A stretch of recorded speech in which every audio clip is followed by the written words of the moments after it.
There's an ancient idea that there is superficiality and there is depth. That's a very common idea, a very old one and so forth. And the idea is that depth of meaning is in some way more significant than shallowness.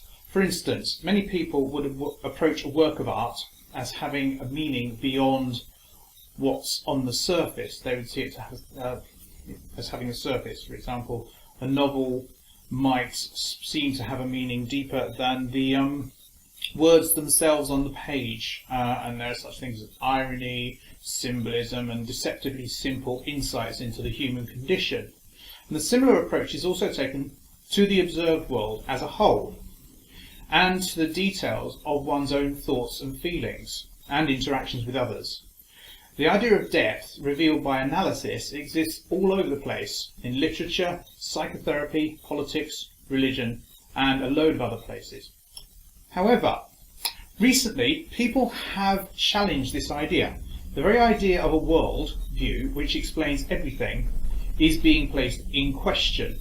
Examples of such a worldview would be religion, science. These are all fairly crass views of them, by the way. No, they're not nuanced views because, as I say, it's superficial. Politics, Marxism, psychoanalysis, Freudianism, all that kind of thing. As a result, activities which are seen to uncover depths are now seen as pointless, futile, meaningless, this sort of system building without any sort of real need for that system. So if someone said to you, we need to stop the sodomy in New York City, otherwise there'll be an earthquake, I think it would be quite difficult for most people to enter into the worldview of that person. Now, similarly, I could curse Thor without being expected to be struck by a thunderbolt. On the other hand, I'm addicted to caffeine, like a lot of people, and I could undergo hypnotherapy, if it works, which it may not do, for caffeine addiction, and that could take my caffeine addiction away. Suppose it does. Suppose it works. Okay. Now, suppose that hypnotherapy doesn't go very deep.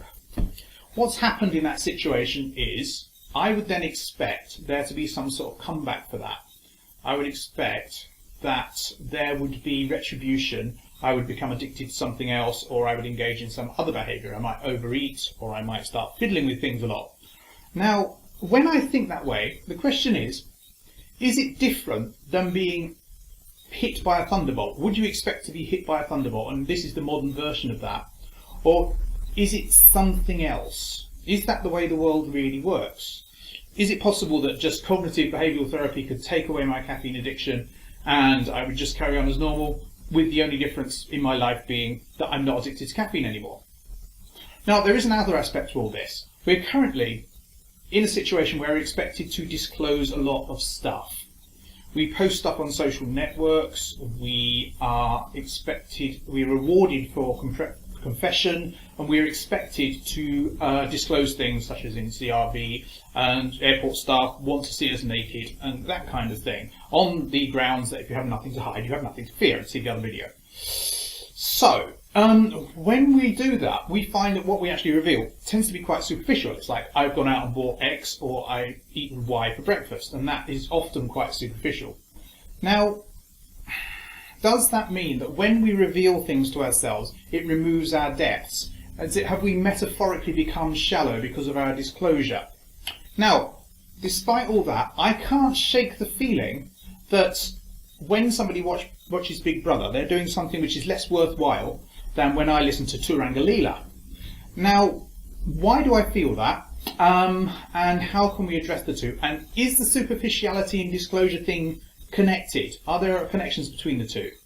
That's going to be the topic of Drink and Think tonight, and I just thought I'd put it on here so that you could all see it all and benefit from the thoughts.